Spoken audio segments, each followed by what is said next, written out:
there is a quiet ache that lives inside the words, letting go. It is not dramatic on the outside. No one can see it the way they see a broken bone or a visible scar. But internally, it feels like something is being torn away. When we try to move on from a relationship, a friendship, a dream, or even a version of ourselves, it can feel less like a decision and more like a loss of oxygen. We know, logically, that something is no longer healthy or no longer meant for us. And yet, emotionally, we cling. Why does letting go feel so hard? The answer begins long before adulthood. Emotional attachment is not a weakness. It is one of the earliest survival systems we ever develop. As children, attachment is life-saving. We bond with caregivers not just for affection, but for safety, nourishment, and regulation. Our nervous systems learn to calm down in the presence of someone who feels secure. We learn that connection equals protection. So when we attach to someone later in life, our brain doesn't treat it casually. It activates the same deep wiring. The attachment figure becomes a psychological anchor. Their voice, their presence, even their digital messages become signals of safety. When that connection is threatened or removed, the brain registers it not simply as disappointment, but as danger. This is why heartbreak feels physical. Research shows that social rejection activates the same neural pathways as physical pain. When someone leaves or when we are forced to let go, the brain enters a stress response. Cortisol rises, sleep is disrupted, appetite changes, thoughts become obsessive. It isn't dramatic imagination, it is biology. But attachment is more than chemistry, it becomes identity. When we bond deeply with someone, our sense of self begins to intertwine with theirs. We say we instead of I, we make decisions around their preferences. Our routines adapt to include them. Over time, the relationship becomes part of how we understand who we are. So when it ends, it isn't just the person we lose, it's the version of ourselves that existed with them. That's why letting go often triggers an identity crisis. Who am I without this relationship? Without this dream? Without this role? The mind scrambles to reconstruct itself. And in that scramble, it clings to what is familiar, even if that familiar thing caused pain. There is also the powerful role of intermittent reinforcement. If a relationship was inconsistent, sometimes loving, sometimes distant, it can create an addictive loop. The unpredictability heightens emotional intensity. The brain releases dopamine not just during positive moments, but in anticipation of them. We become attached not only to the person, but to the hope of who they might be on their best days. Letting go in these situations feels especially brutal because we are not just releasing reality, we are releasing possibility. We mourn the imagined future as much as the past. We replay conversations, searching for signs we missed. We hold on to potential, and potential can be harder to grieve than truth. Another layer is familiarity. Humans are wired to prefer predictable pain over uncertain freedom. Even if a relationship was unhealthy, it was known. The arguments were familiar. The silences were familiar. The emotional patterns were familiar. Stepping away means stepping into uncertainty, and uncertainty triggers anxiety. So sometimes we stay attached not because it feels good, but because it feels known. There is also fear beneath attachment, fear of abandonment, fear of being alone, fear that we will not find connection again. For people who experienced inconsistent caregiving, emotional neglect, or abandonment in childhood, letting go can reactivate old wounds. The end of a relationship doesn't just feel like this person leaving, it feels like every previous loss resurfacing at once. In those moments, the pain feels disproportionate, but it isn't irrational, it is layered. You might notice how attachment shows up in small, everyday ways. Checking your phone repeatedly, even after deciding to move on, rereading old messages, imagining accidental encounters, creating scenarios where reconciliation happens.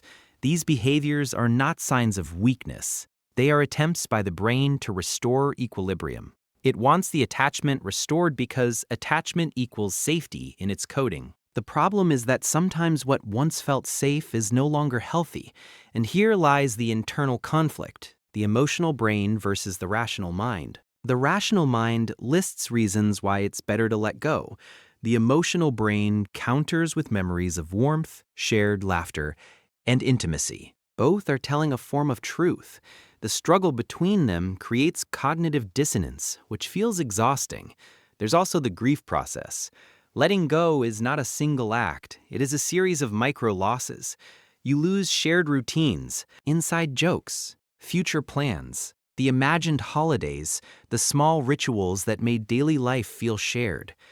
Grief does not move in a straight line. Some days feel calm. Others feel like regression. That fluctuation often makes people think they are failing at moving on. But healing is rarely linear. Another reason letting go feels so hard is because attachment fulfills emotional needs. It might meet needs for validation, affection, belonging, excitement, or even distraction from loneliness. When the attachment disappears, those needs don't disappear with it. They remain unmet. And unmet needs feel urgent. So instead of asking, "Why can't I let go?" a gentler question might be, "What did this attachment provide me?" When you identify the need beneath the bond, you begin to understand that you are not addicted to the person. You are attached to the emotional experience. For some, attachment is also tied to self-worth. If the relationship ends, it can feel like personal rejection. The mind may spiral into narratives, "I wasn't enough, I could have done more, something is wrong with me." These thoughts deepen the pain because they transform loss into self-blame. But attachment endings are rarely about one person's deficiency. They are often about compatibility, timing, emotional capacity, or differing life paths. The brain, however, prefers simple explanations. Blaming yourself gives a sense of control. If it was my fault, then I can fix it next time. But this belief often prolongs suffering. Letting go also requires tolerating emptiness. There is a quiet space that follows separation. No more constant messages. No shared updates. The silence can feel loud. Many people rush to fill that silence with distractions, rebounds, or busyness. Not because they are careless, but because stillness forces confrontation with grief. And grief asks us to sit with discomfort. There is something deeply human about attachment. It speaks to our capacity for love, bonding, and vulnerability. The very fact that letting go hurts means you cared. It means you allowed yourself to connect. That is not something to shame yourself for. The goal is not to become someone who never attaches. The goal is to attach consciously without losing yourself entirely in the process. Healing begins when you shift from resisting the pain to understanding it. When you stop labeling yourself as weak and start recognizing the biology and history behind your feelings. Self-compassion is not indulgence. It is regulation. When you treat yourself gently, your nervous system calms. When your nervous system calms, clarity returns. Over time, distance rewires attachment. The brain forms new associations. The intensity softens. Memories lose their emotional charge. New routines develop.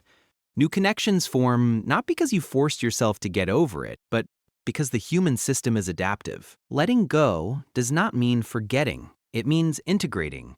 It means allowing the relationship or dream to become part of your story without allowing it to control your present. You may still feel waves of sadness. That is normal, but gradually those waves become less overwhelming. You begin to see the relationship with more nuance, both its beauty and its limitations.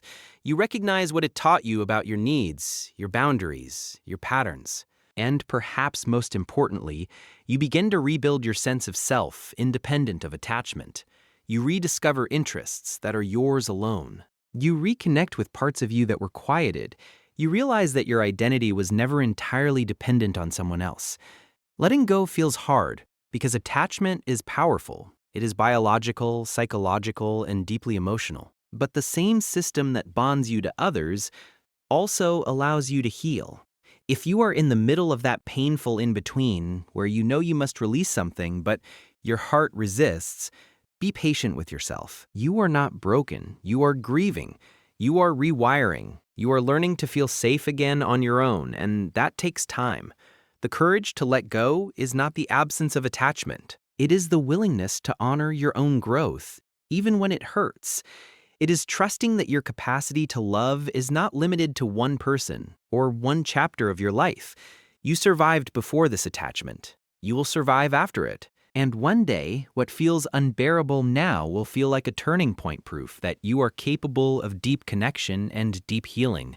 Letting go is not the end of love. It is the beginning of loving yourself with the same depth you once gave away.